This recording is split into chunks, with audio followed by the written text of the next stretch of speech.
सो अब जो next topic है वो है आपका वाटर क्वालिटी पैरामीटर्स और वाटर क्वालिटी स्टैंडर्ड्स, कि क्या क्या वाटर क्वालिटी स्टैंडर्ड्स या पैरामीटर होने चाहिए जो कि वो परमिसिबल हो ह्यूमन बीइंग के लिए, ठीक है, फॉर फिट फॉर ड्रिंकिंग के लिए। तो next topic is water quality parameters. Water quality parameters, this was the next आपका जो टॉपिक है वो। अब इस बात करें इस वाटर क्वालिटी पैरामीटर में, तो वाटर क्वालिटी पैरामीटर तीन तरह के होते हैं। The first one is the physical, the second one is the chemical and the fourth one is the biological. Water quality parameter को तीन पार्ट में एनालिसिस किया जाता है, तब जाके हम कहेंगे कि जो वाटर है it is fit for drinking और कुकिंग और बाथिंग और any of the other purposes. तो हमने क्या बोला था, वाटर क्वालिटी पैरामीटर जो है वो तीन पार्ट में सब डिवाइड किया जाता है। तो वो तीन पार्ट कौन कौन से हैं, तो देखिएगा। The first one is the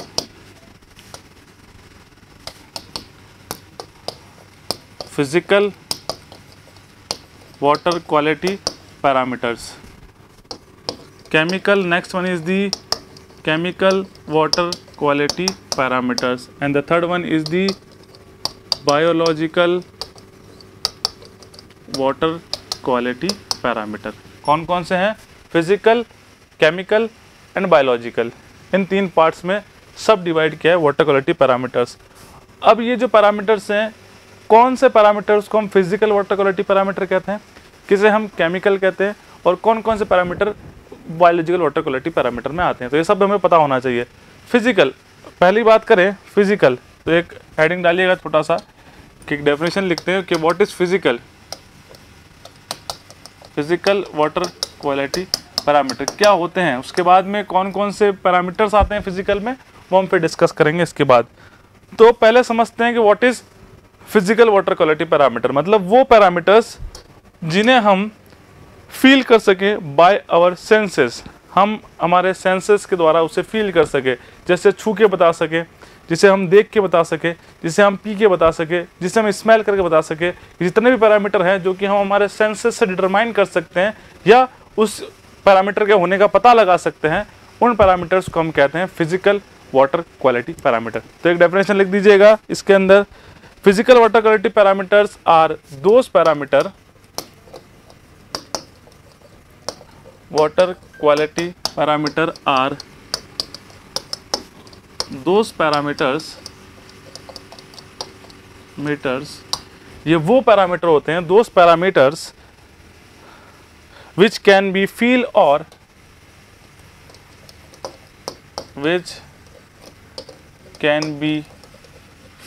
or sense by our senses, जिसे हम फील कर सकें या सेंस कर सकें हमारे सेंसेस के द्वारा।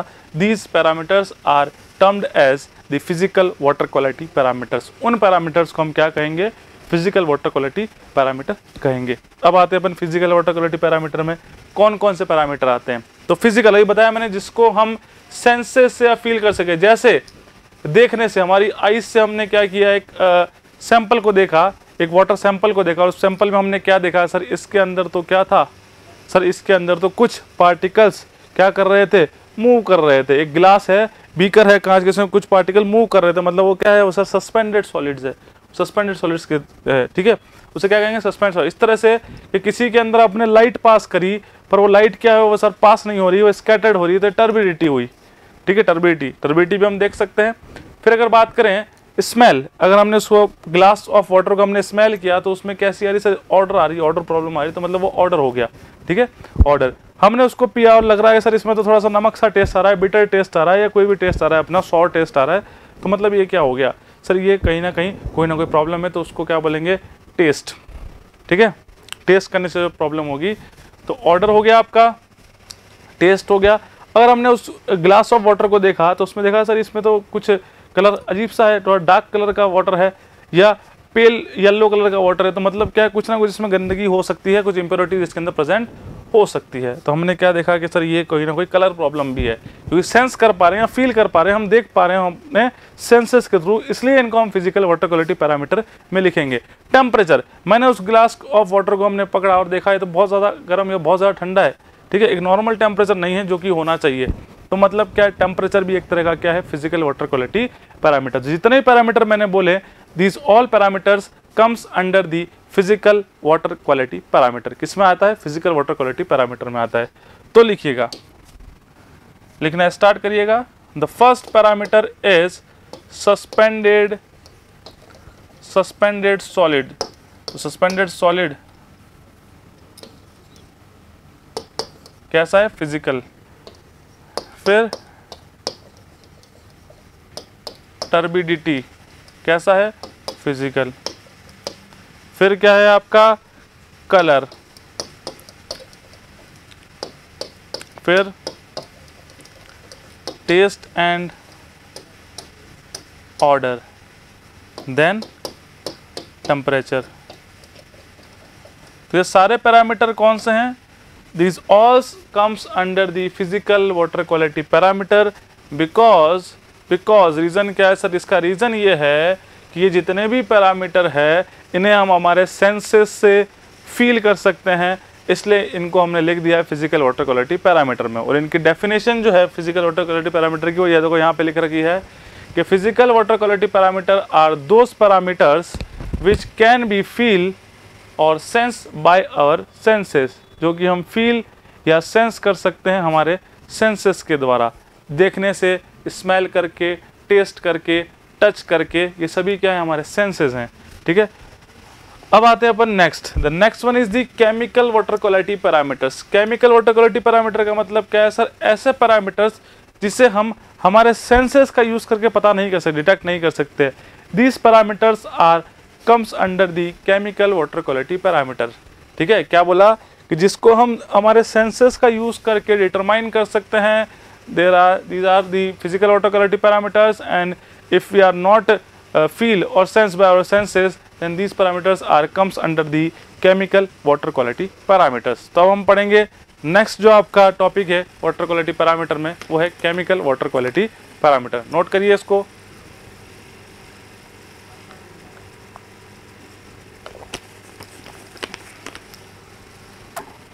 तो देखिएगा, इसमें केमिकल वाटर क्वालिटी पैरामीटर में क्या आएंगे वो सारे एक बार लिख देते हैं, फिर इनको अपन डिस्कस करेंगे। तो फर्स्ट आएगा आपका डिसॉल्व सॉलिड्स, लिखिएगा डिसॉल्व्ड सॉलिड्स। डिसॉल्व सॉलिड्स क्या है आपका, these are the chemical water quality parameter. Dissolve, जो सॉलिड्स वाटर के अंदर डिसॉल्व फॉर्म के अंदर घुल गया है, उसको हम देख के नहीं बता सकते। जैसे अगर मैं बात करूं कि एक गिलास पानी के अंदर मैंने कुछ पिंच ऑफ सॉल्ट डाल दिया और उसको मैंने हिला दिया, तो क्या आप देख के बता सकते हो क्या इसके अंदर सॉल्ट है? क्या उसको टेस्ट करके पिंच ऑफ सॉल्ट डाला है, मतलब एक या दो कण डाले, तो आप नहीं बता सकते, इतनी आसानी से डिटरमाइन नहीं कर सकते। अगर वो जब तक किसी क्वांटिटी एक्सीड नहीं कर जाए तब तक अपन नहीं बता सकते। या फिर मैंने कोई 2 बूंद उसके अंदर क्या डाल दिया सर, शक्कर, शुगर डाल दी और उसको मैंने हिला दिया, या 2 क्यूब उसके डाल दिए, तो नहीं पता चल पाएगा जब तक कि वो एक अपनी लिमिट से एक्सीड ना कर जाए। तो ये किस में आएंगे, केमिकल वाटर क्वालिटी पैरामीटर में आएंगे। तो डिसॉल्व सॉलिड्स, ठीक है। फिर एल्कलाइनिटी, एल्कलाइनिटी, कितने एल्कलाइन है पानी, आप बता सकते हो क्या बिना टेस्ट करे? सर नहीं बता सकते, कितना एल्कलाइन है नहीं बता सकते, एसिडिक भी है कि एल्कलाइन है हम कुछ नहीं बता सकते, ठीक है। नेक्स्ट, एल्कलाइनिटी के बाद में आप लिखिएगा पीएच। पीएच फाइंड करना है आपको। पीएच फाइंड करना है कि जो वाटर है ये एसिडिक नेचर का है, बेसिक नेचर का है या न्यूट्रल नेचर का। अगर एसिडिक भी है तो एसिडिक की वैल्यू कितनी है पीएच की वो बतानी है। 7 से 1 के बीच में होगी तो कितनी होगी वो आपको डिटरमाइन करनी है। तो ये एग्जैक्ट वैल्यू आप नहीं बता सकते, और पहली बात आप बता ही नहीं सकते कि वो एसिडिक है या बेसिक या न्यूट्रल, तो बिना टेस्ट करे। तो पीएच भी किस में आएगा, केमिकल वाटर क्वालिटी पैरामीटर में आएगा। फिर लिखिएगा हार्डनेस, हार्डनेस, ठीक है। कार्बोनेट और बाइकार्बोनेट की हार्डनेस कैल्शियम मैग्नीशियम कैटायन के साथ बनके मिलके बनती है। तो हार्डनेस कैसे पता करोगे, जब तक कि आप उस पर कोई टेस्ट नहीं करोगे। बिना टेस्ट के आप उसकी हार्डनेस की लिमिट नहीं बता सकते कितनी हार्डनेस है, या फिर हार्डनेस है भी या नहीं है, ठीक है। तो हार्डनेस, हार्डनेस के बाद में nitrogen content, nitrogen content, nitrogen content, फिर क्लोराइड कंटेंट, फिर fluoride, fluoride content, then metal, कौन सा मेटल है उसके अंदर, और then last one is the gases, कि कौन कौन से गैसेस हैं। तो these alls come under the chemical water quality parameter. इसका बेसिक सा मीनिंग ये है कि वो पैरामीटर्स जिनका आप बिना टेस्ट या बिना एग्जामिनेशन के उसको डिटरमाइन नहीं कर सकते हो, those parameters are comes under the chemical water quality parameter. कि ऐसे पैरामीटर्स जिसको हम क्या कर सकते हैं, जिसको हम बिना टेस्ट परफॉर्म किए या बिना कोई एक्सपेरिमेंट परफॉर्म किए उसको डिटरमाइन नहीं कर सकते हैं, this alls are come under the chemical water quality parameter. अब आते हैं अपन, the last one is the biological water quality parameter. Biological water quality parameter में क्या आएगा, तो sir biological water quality parameter में आता है पैथोजेंस, कि वाटर के अंदर पैथोजेंस है या नहीं है। पैथोजेंस क्या है, जो मैंने आपको पहले भी बताया था क्लास के अंदर, disease causing microorganisms are termed as pathogens. तो पैथोजेंस की प्रेजेंस या एब्सेंस को डिटरमाइन या असर्टेन या फाइंड आउट करने के लिए हम बायोलॉजिकल वाटर क्वालिटी पैरामीटर की ज़रूरत होती है, मतलब इसमें टेस्ट आएंगे। तो इसमें क्या आएगा, इस बायोलॉजिकल वाटर क्वालिटी पैरामीटर में, इसमें आपके निकल के आएंगे टेस्ट, ठीक है। टेस्ट कौन से, 3 टेस्ट होते हैं जो कि कॉमनली आपको थोड़ा सा देखना है।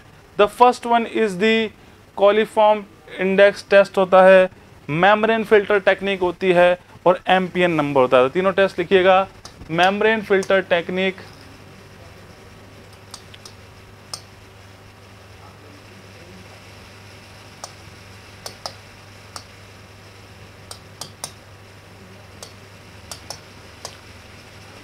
एम्पियन नंबर,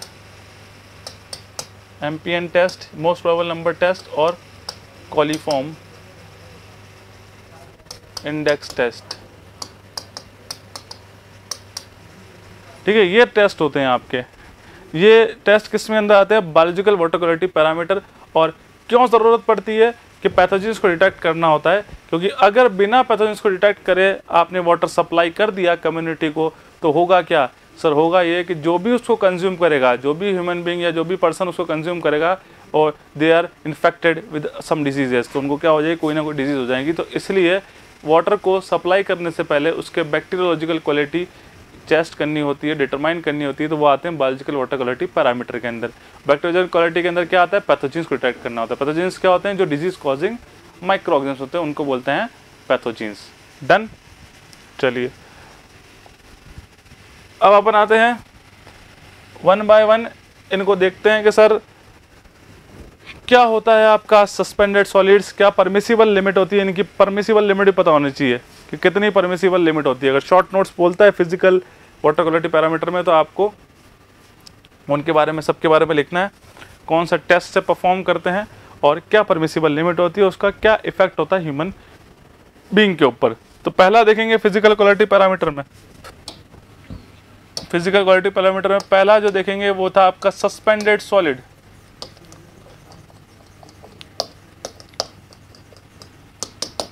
सस्पेंडेड सॉलिड्स जो होते हैं इसको मेजर करते हैं बाय ग्रेवियोमेट्रिक मेथड से।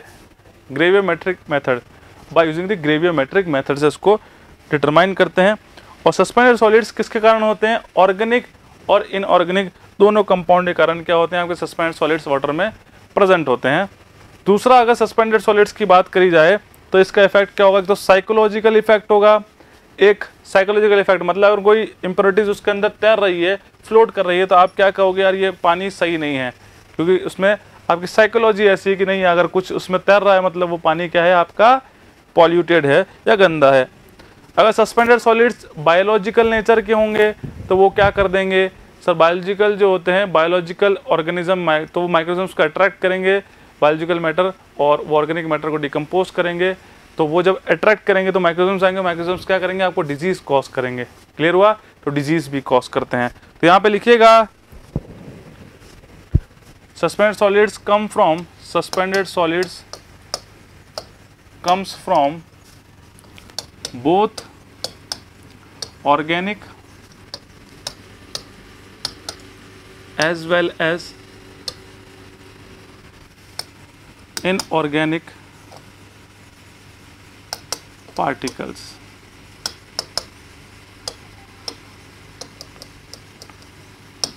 ठीक है, तो सस्पेंडेड सॉलिड्स जो होते हैं वो ऑर्गेनिक और इनऑर्गेनिक दोनों तरह के पार्टिकल्स या दोनों तरह के आपके जो मैटर्स है वो प्रेजेंट होने उनके कारण हो सकता है आपका सस्पेंडेड सॉलिड्स। क्लियर हुआ।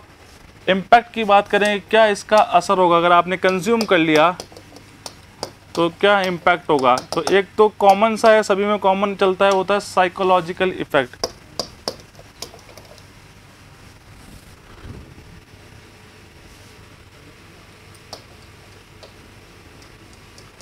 साइकोलॉजिकल इफेक्ट, ठीक है। देखूंगा आप कहोगे नहीं यार ये पानी तो क्या थोड़ा सा कोई फ्लोटिंग मटेरियल्स है, तो आप कहोगे इसको कंज्यूम करने लायक नहीं, शायद ये गंदा हो सकता है। ठीक है, तो साइकोलॉजिकल इफेक्ट होता है। दूसरा कि if the suspended solid are of organic in nature, therefore it will, तो क्या अगर सस्पेंडेड सॉलिड्स ऑर्गेनिक नेचर के हैं, therefore it will attract the microorganisms for their decomposition, therefore it will attract the microorganisms for their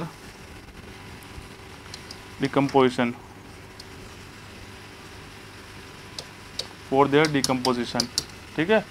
तो क्या कहना चाह रहे हैं कि अगर सस्पेंडेड सॉलिड्स ऑर्गेनिक नेचर का होगा, तो अगर ऑर्गेनिक मैटर क्या करते हैं, ऑर्गेनिक मैटर माइक्रोऑर्गेनिज्म्स को अट्रैक्ट करते हैं उसको डिकम्पोज करने के लिए, और अगर उसके अंदर माइक्रोऑर्गेनिज्म्स आएंगे तो वो डिजीज भी कॉज कर सकते हैं, तो इसका इम्पैक्ट होता है। ठीक है, फिर अपन आते हैं इसके टेस्ट के ऊपर। टेस्ट कौन सा है कि किस टेस्ट से इसको डिटरमाइन कर सकते हैं कितना है ये तो पता चल जाएगा देख के, बट कितना है वो पता चलेगा बाय ग्रेवियोमेट्रिक मेथड से। It is determined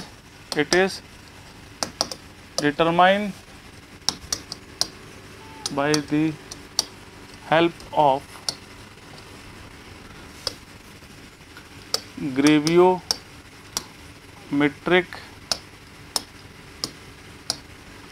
method. Gravimetric method से अपन क्या करते हैं, इसको असर्टेन या डिटरमाइन करते हैं, किसे, सस्पेंडेड सॉलिड को। अब आती है इसकी लिमिट कि सर इसकी क्या परमिसिबल लिमिट है और क्या एक्सेप्टेबल लिमिट है। ठीक है, रिजेक्शन लिमिट क्या है, एक तो होती है एक्सेप्टेबल लिमिट और एक होती है रिजेक्शन लिमिट। कि अगर एक्सेप्टेबल लिमिट का मतलब होता है वो लिमिट के अंदर अगर आपके कोई भी कंपाउंड होगा, चाहे सस्पेंडेड सॉलिड्स हो, चाहे पीएच हो, चाहे टर्बिडिटी हो, चाहे टेस्ट, कलर, ऑर्डर, टेम्परेचर कुछ भी हो, वो अगर उस परमिसिबल लिमिट के अंदर होगा तो वो आप सप्लाई कर सकते हो, और which this kind of water is fit for the drinking purpose और द सप्लाई पर्पस। बट अगर उस लिमिट से एक्सीड करता है तो उसके लिए आपको क्या करना होगा, ट्रीटमेंट करके उसको कम करना होगा, या फिर उसको अदर देन ड्रिंकिंग पर्पस किसी के लिए आपको यूज़ करना होगा। बट अगर रिजेक्शन लिमिट से ज़्यादा होता है तो फिर वो वाटर किसी भी काम का नहीं है, वो एक तरह से क्या है, वो वेस्ट वाटर है। ठीक, तो लिमिट के अंदर लिखिएगा परमिसिबल है, इसको बोलते हैं एक्सेप्टेबल लिमिट, और एक होती है कॉज फॉर रिजेक्शन।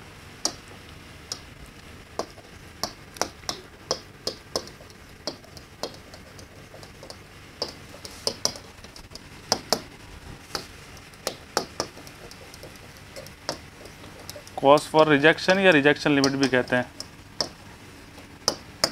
कितनी होती है, 500 मिलीग्राम पर लीटर से 2000 मिलीग्राम पर लीटर। 500 मिलीग्राम पर लीटर से 2000 मिलीग्राम पर लीटर होती है आपकी एक तो परमिसिबल, दूसरी cause for rejection limit. Milligram पर लीटर को ही पीपीएम कहते हैं, तो कहीं अगर बुक में आप देखते हो तो इसकी यूनिट पीपीएम भी लिख सकते हो ब्रैकेट में, वही पीपीएम भी सही कहते हैं, पार्ट पर मिलियन। ठीक है, तो ये तो हो गई आपका पहला which is known as the suspended solid. फिर अपन आते हैं टर्बिडिटी के ऊपर। सेकंड है आपकी टर्बिडिटी। टर्बिडिटी के अगर डेफिनेशन की बात करें, या शॉर्ट नोट आता है कि explain turbidity and different methods to determining the turbidity. तो मेथड्स टू डिटरमाइन टर्बिडिटी वो भी अपन यहाँ पढ़ेंगे, और टर्बिडिटी क्या होती वो भी यहाँ पढ़ेंगे। टर्बिडिटी का मतलब होता है कि अगर किसी भी वाटर सैंपल से एक आपका, अगर बात करें कि ये एक बीकर है, इसके अंदर ये वाटर है, और इस वाटर सैंपल से अगर हमने लाइट पास करी तो वो लाइट क्या होगी, कुछ अमाउंट तो क्या कर जाएगा आपका पास कर जाएगा, और कुछ अमाउंट क्या कर जाएगा स्कैटर्ड कर जाएगा, वापस से क्या कर जाएगा स्कैटर्ड कर जाएगा। तो इस प्रोसेस को या इस फिनोमिनन को हम कहते हैं टर्बिडिटी। ठीक है, तो इसकी डेफिनेशन हम लिखेंगे टर्बिडिटी की। तो लिखिए इसकी definition, it is the measure of extent to which it is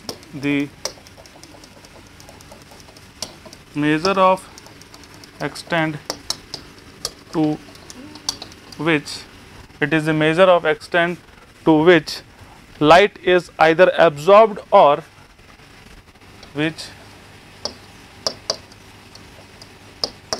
light is either absorbed or scattered by the water sample. This is known as turbidity. Turbidity क्या है, ये एक मेजर ऑफ एक्सटेंट है जिसके द्वारा either the light is scattered और absorb by the water sample. तो ये इसकी एक एप्रोप्रिएट और एग्जैक्ट डेफिनेशन है टर्बिडिटी की। अब आते हैं कि टर्बिडिटी की बात करें तो टर्बिडिटी के लिए टेस्ट कौन कौन से करते हैं वो देखिएगा। ये क्वेश्चन पूछ लेता है,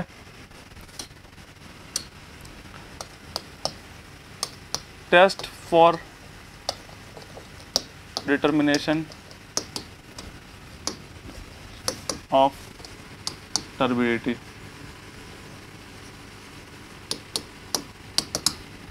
test for determination of turbidity.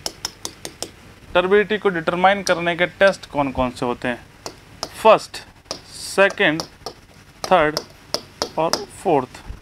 देखिएगा, first is the turbidity rod method. इन पे भी शॉर्ट नोट्स आ सकता है, turbidity rod method, Jackson turbidity meter, nephelometer and Baylis turbidity meter. ये हैं आपके टेस्ट, टर्बिडिटी को डिटरमाइन करने के टेस्ट। एक तो होता है टर्बिडिटी रॉड मेथड, एक होता है आपका जैक्सन टर्बिडिटी, एक होता है नेफ्लोमीटर, एक होता है बेलीज। ठीक है, ये चार टेस्ट होते हैं। इन चार टेस्ट का हम यूज़ करके क्या डिटरमाइन कर सकते हैं, टर्बिडिटी को डिटरमाइन कर सकते हैं। तो थोड़ा सा देखिएगा टर्बिडिटी रॉड मेथड क्या होता है अगर पूछता है तो। ठीक है, टर्बिडिटी रॉड मेथड, नाम में ही रॉड आ रहा है तो मतलब कहीं ना कहीं रॉड तो यूज़ हो रही होगी। बिल्कुल, इसके अंदर क्या होता है, एक बीकर होता है, बीकर के अंदर एक एल्यूमिनियम की रॉड होती है जिसके ऊपर एक टिप पे एक प्लेटिनियम की निडल लगी होती है, प्लेटिनियम की निडल लगी होती है। ठीक है, इसको क्या करते हैं, वाटर के अंदर इंसर्ट करते हैं। जिस भी डेप्थ के ऊपर ये दिखना बंद हो जाएगा, ये एल्यूमिनियम की रॉड, ये प्लेटिनियम की निडल जो कि इस एल्यूमिनियम की रॉड के ऊपर लगी हुई है, उस हाइट को हम क्या कर लेंगे, मेज़र कर देंगे और उसको एक स्टैंडर्ड सैंपल से, ये है आपका स्टैंडर्ड सैंपल, और स्टैंडर्ड सैंपल से क्या कर देते हैं, कैलिब्रेट कर देते हैं। ये क्या होता है, standard sample 1 milligram of silica in 1 litre of pure water. Done. तो ये है पूरा टेस्ट, टर्बिडिटी रॉड मेथड। क्या हुआ कि एक बीकर है जिसके अंदर वाटर है, जिसको आपको टेस्ट करना है कि इसकी टर्बिडिटी कितनी है, तो आप क्या करेंगे, एक एल्यूमिनियम की रॉड होती है जिसके टिप के ऊपर एक प्लेटिनम की नीडल लगी होती है, और इसको डिप करेंगे और टॉप से आप देखेंगे, आई बना रखी है मैंने, टॉप से आप देखेंगे जिस भी डेप्थ के ऊपर वो आपकी नीडल दिखनी बंद हो गई, उस डेप्थ को एक स्टैंडर्ड सैंपल वो सिलिका का होता है, 1 milligram of silica in 1 litre of pure water से अपन इसको कंपेयर करेंगे और अपन टर्बिडिटी को डिटरमाइन कर सकते हैं। क्लियर हुआ? तो ये था आपका टर्बिडिटी रॉड मेथड। अब आते हैं अपन जैक्सन टर्बिडिटी मीटर के ऊपर।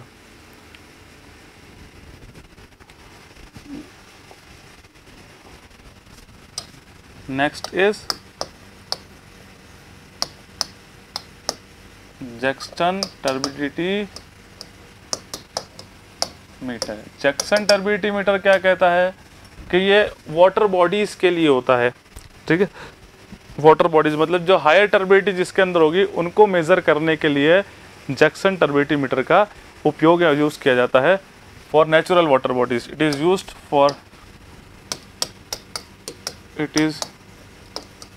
For natural water bodies. Natural water bodies के लिए होता है। ये देखिएगा जैक्सन में क्या हुआ कि एक आपका कंटेनर होता है, मेटेलिक कंटेनर होता है। ये एक आपका मेटेलिक कंटेनर है,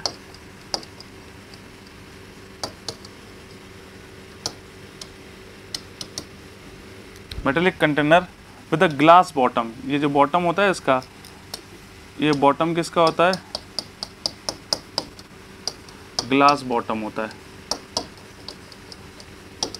मेटेलिक कंटेनर तो लाइट यहाँ से तो एंटर कर नहीं पाएगी, तो नीचे क्या करते हैं, एक लैंप को इग्नाइट करते हैं, एक लैंप को इग्नाइट करते हैं, ठीक है। लैंप बोल दीजिए, बल्ब बोल दीजिए, इसको इग्नाइट करते हैं, या लिख दीजिए बल्ब और लैंप को इग्नाइट करते हैं, या मोमबत्ती भी हो सकती है। और ऊपर से हम क्या करेंगे, इसको देखेंगे और यहाँ से हम वाटर को ऐड करेंगे, वाटर को ऐड करेंगे, वाटर को हम ऐड करते रहेंगे। और जिस भी डेप्थ के ऊपर ये वाटर दिखना, ये लैंप, ये लाइट जो है इसकी, लैंप की जो लाइट है वो दिखनी बंद हो जाएगी, उस डेप्थ को हम क्या कर देंगे, मेजर कर लेंगे, तो उसके कॉरस्पॉन्डिंग हम टर्बिडिटी को डिटरमाइन कर सकते हैं। इस पर डायरेक्टली रीडिंग लिखी होती है, ठीक है। इस पे graduated jar directly measure the value of turbidity over it. इस ग्रेजुएटेड जार होता है, ग्रेजुएट जार का मतलब होता है कि इसके ऊपर आपकी रीडिंग क्या होती है, लिखी हुई होती है। तो जिस भी हाइट पे आके ये दिखना बंद हो जाएगी, ये आपकी जो बॉटम से जो लौ जल रही है, जो आपकी फ्लेम है, ये लाइट आना सीज हो जाएगी, तो उस हाइट के ऊपर जो भी रीडिंग होगी वो टर्बिडिटी की वैल्यू डायरेक्टली दे देगा, क्योंकि ग्रेजुएटेड जार होता है, मेटेलिक कंटेनर ग्रेजुएटेड जार होता है आपका। क्लियर हुआ आपको इस जैक्सन टर्बिडिटी की बातें, कि कोई डाउट है? तो इसमें बोलते हैं कि इसमें एक चीज़ बात याद कर सकते हो कि जितनी लाइट जो है ट्रैवल ज़्यादा दूरी तक करेगी, अगर कुछ यहाँ पे दिखना बंद हो गया, किसी वाटर के अंदर यहाँ पे दिखना बंद होगा, किसी में यहाँ पे दिखना बंद होगा, मतलब जितना ज़्यादा लाइट ट्रैवल करेगी पाथ को, उतनी टर्बिडिटी कम होगी, मतलब उतना ही पानी क्या होगा आपका, साफ होगा। क्लियर हुआ? तो ये था जैक्सन टर्बिडिटी मीटर। अब आते हैं अपन नेफ्लोमीटर के ऊपर, नोट करिएगा इसको।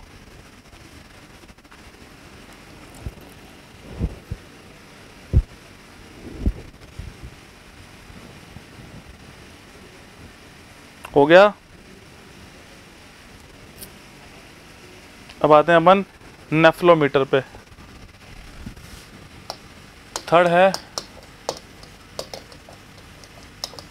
नेफ्लोमीटर। नेफ्लोमीटर और साथ में एक और पढ़ लेते हैं बेलीज भी, बेलीज टर्बिडिटी मीटर। नेफ्लोमीटर और बेलीज दोनों ही कलर मैचिंग टेक्निक पे बेस होते हैं, बट एक जो होता है वो स्कैटरिंग प्रिंसिपल पे होता है और एक होता है एब्जॉर्प्शन प्रिंसिपल पे। कौन सा होता है ये तो लिखिएगा यहाँ पे, nephelometer based on scattering principal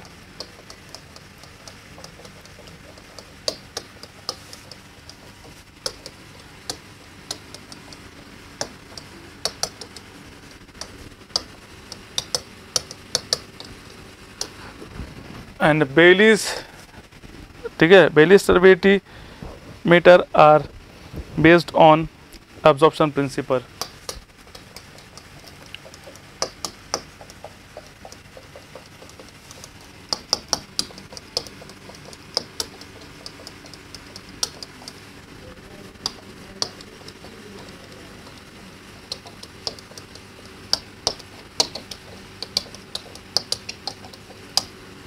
ठीक है, वो स्कैटरिंग और ये एब्जॉर्प्शन पे बेस होता है। बट ये दोनों के दोनों किस पे बेस होते हैं? Both based on colour matching technique, based on colour matching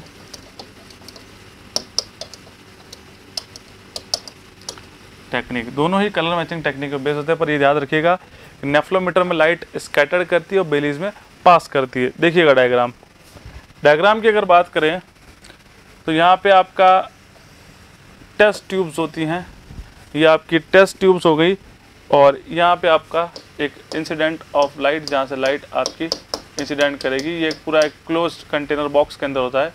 यहाँ से आपकी ये जो एक है, ये आपका एक टेस्ट सैंपल होता है और एक स्टैंडर्ड सैंपल होता है। ये तो है एक टेस्ट सैंपल और एक होता है आपका स्टैंडर्ड सैंपल। दोनों में क्या होता है? अलग अलग पाया होता है स्टैंडर्ड सैंपल। अब यहाँ से क्या होती है? लाइट जाती है, लाइट गई, it will be scattered, light गई, it will be scattered at 90 degree. ठीक है, और यहाँ पे लगे होते हैं आपके फोटोमीटर। ये क्या है? These are called the photometer. Photometer ये क्या होता है? लाइट के इंसिडेंट होने पर करंट प्रोड्यूस करते हुए यूनिट आपको देते हैं उस डिवाइस के ऊपर। तो ये स्कैटर्ड कर गया, तो स्कैटर्ड कर गया, तो ये कौन सा हो गया?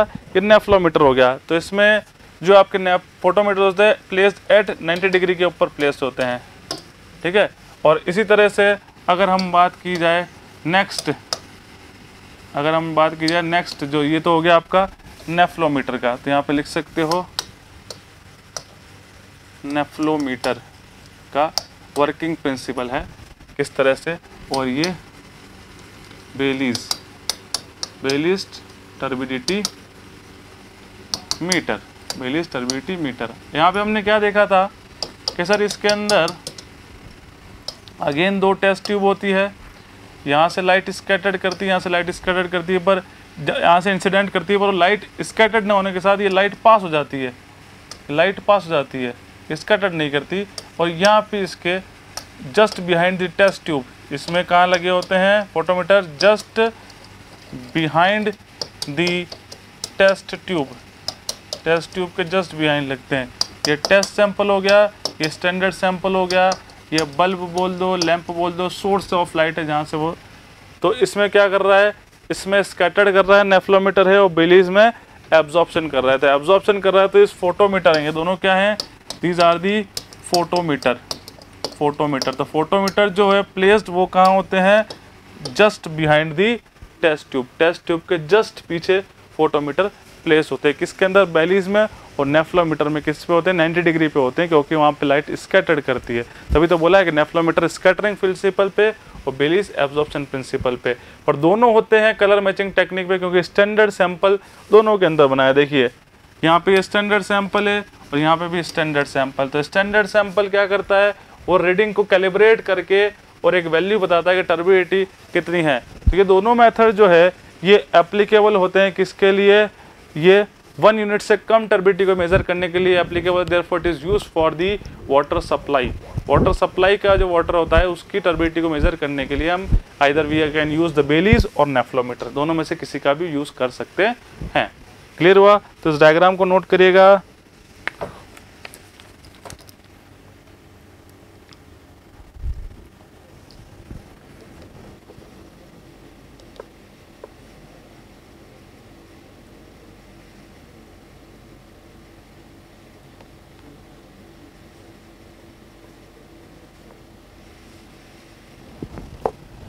अब देखिएगा, अपने स्टार्ट करते हैं, इसकी लिमिट लिखते हैं। ये सब चीज़ें समझ में आ गई। लिमिट जो होती है वो कितनी होती है? टर्बिडिटी की जो लिमिट होती है, एक तो होती है एक्सेप्टेबल लिमिट और एक होती है रिजेक्शन लिमिट। ये होती है 1 NTU से 10 NTU। और यूनिट्स जो होती हैं इनकी वो कौन कौन सी होती है, इसको रिप्रेजेंट करते हैं, एक्सप्रेस करते हैं STU से भी, FTU से भी, NTU से भी, JTU से भी, PPM से भी, या मिलीग्राम पर लीटर, सभी यूनिट इसकी होती है। किसी भी यूनिट में इसको एक्सप्रेस कर सकते हैं। 1 से 10 NTU, 1 एक्सेप्टेबल है और 10 रिजेक्शन है। STU की अगर बात की जाए तो STU क्या होती है, silica turbidity unit. FTU formazin, क्योंकि फॉर्मेजिन का सॉल्यूशन लेते हैं standard solution, 1 milligram of formazin in 1 litre of pure water are used in nephelometer के अंदर, ठीक है। तो फॉर्मेजिन टर्बिडिटी यूनिट, और ये नेफ्लोमीटर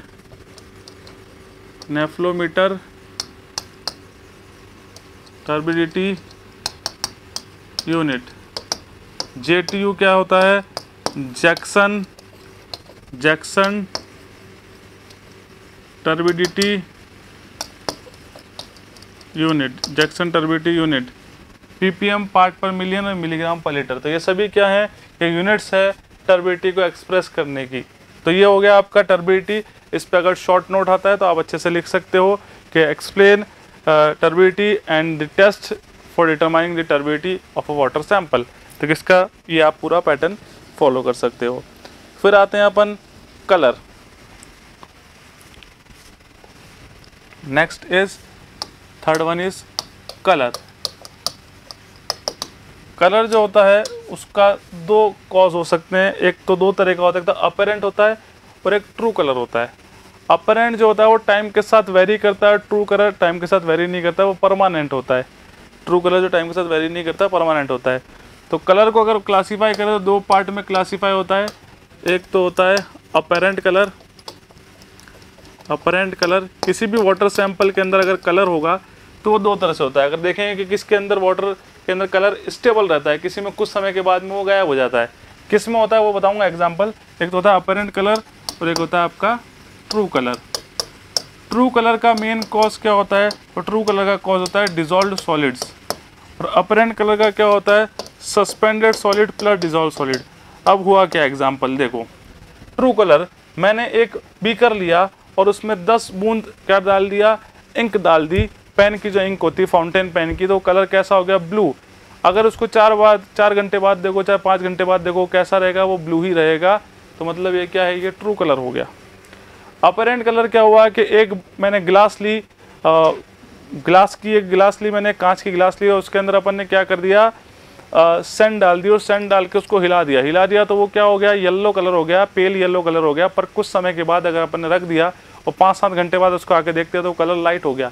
ये क्या था आपका, ये अपरेंट कलर था। जो कि समय के साथ चेंज होता है वो होते हैं अपरेंट कलर, और ट्रू कलर जो समय के साथ चेंज नहीं होते वो उसी फॉर्म में होते हैं। ठीक है, जैसे कोल्ड ड्रिंक का कलर होता है वो इतना स्टोर करने के बाद भी वो ऐसा ही रहता है। These are the example of the true colour.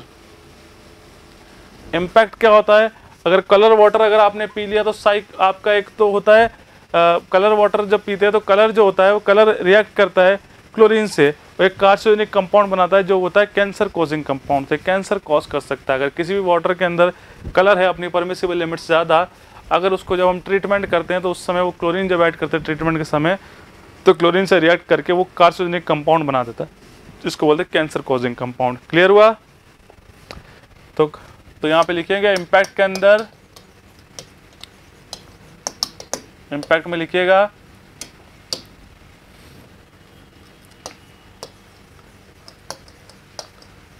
Colour causing compound react with chlorine and forms carcinogenic compound. और कार्सिनोजेनिक कंपाउंड क्या होते हैं, ब्रैकेट में लिख दीजिएगा कैंसर कॉजिंग कंपाउंड।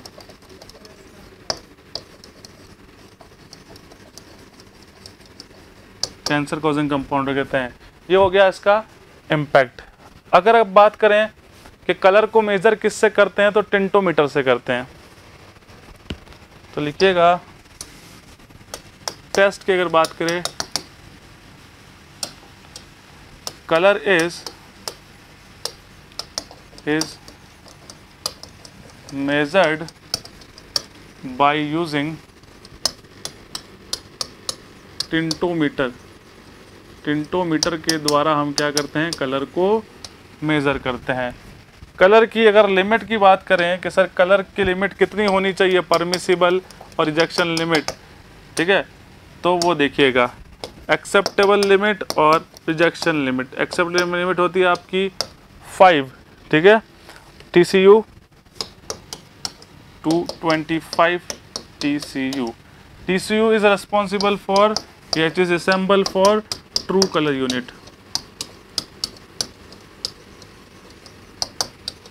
ये TCU क्या है, ये ट्रू कलर यूनिट है। क्लियर हुआ सभी को? Acceptable limit 5, rejection limit 25। 5 से 25 TCU होती है ट्रू कलर यूनिट किसकी, ये होती है आपके कलर की। आ गई बात समझ में? अब आते हैं टेस्ट एंड ऑर्डर के ऊपर। तो नेक्स्ट जो है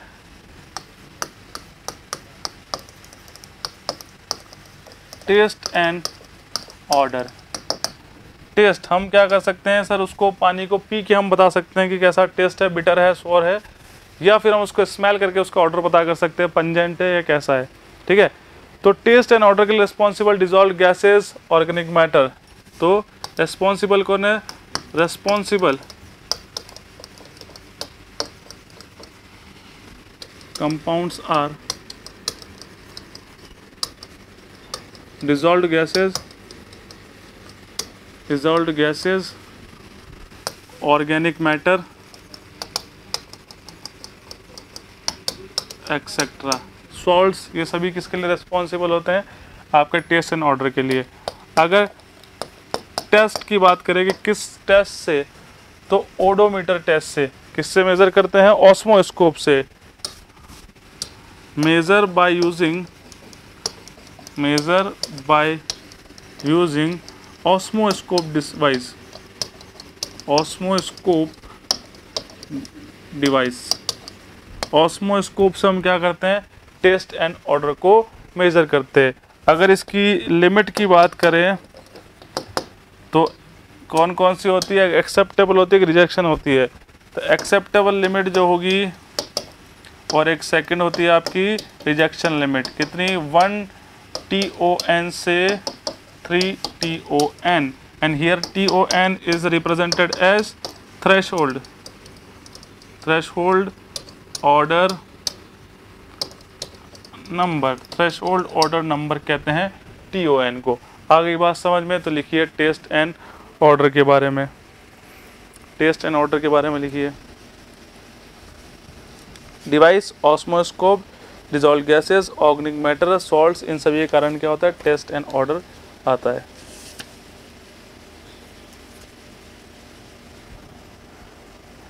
टेम्परेचर की बात करते हैं। अगर ज़्यादा टेम्परेचर है, अगर टेम्परेचर क्या है, ज़्यादा है, तो वो क्या करता है, फिजिकल, केमिकल और बायोलॉजिकल वाटर क्वालिटी पैरामीटर को अफेक्ट करता है टेम्परेचर। टेम्परेचर अपनी परमिसिबल लिमिट के अंदर आना चाहिए, 10 से 25। 10 तो हो गया एक्सेप्टेबल और 25 हो गई कॉज फॉर रिजेक्शन। तो लिखिएगा the last parameter of physical water quality parameter is temperature. Last किसकी बात कर रहे हैं, टेम्परेचर। फिर आएंगे अपन केमिकल वाटर क्वालिटी पैरामीटर पे। टेम्परेचर की बात करें तो temperature of water affects chemical and biological activity of water affects chemical and biological activities. ठीक है, तो इसकी लिमिट कितनी होनी चाहिए कि वो केमिकल बायोलॉजिकल एक्टिविटी को अफेक्ट ना करे और वो temperature fit for drinking purpose भी हो। तो इसकी भी एक होती है एक्सेप्टेबल, एक होती है रिजेक्शन लिमिट। तो 10 डिग्री सेल्सियस से 25 डिग्री सेल्सियस। तो एक्सेप्टेबल 10 है और रिजेक्शन है 25 डिग्री सेल्सियस। टेम्परेचर किस में मेजर करेंगे? सेल्सियस में। तो वैल्यू किस में दे रखी है? सेल्सियस के टर्म्स में। तो ये तो था आपका फिजिकल वाटर क्वालिटी पैरामीटर, इसको नोट कर लीजिए। फिर अपन आते हैं केमिकल वाटर क्वालिटी पैरामीटर के ऊपर। If you really like the video, hit the like button, share the video, comment on our video and subscribe to our YouTube channel and press the bell icon for the latest updates. Thank you.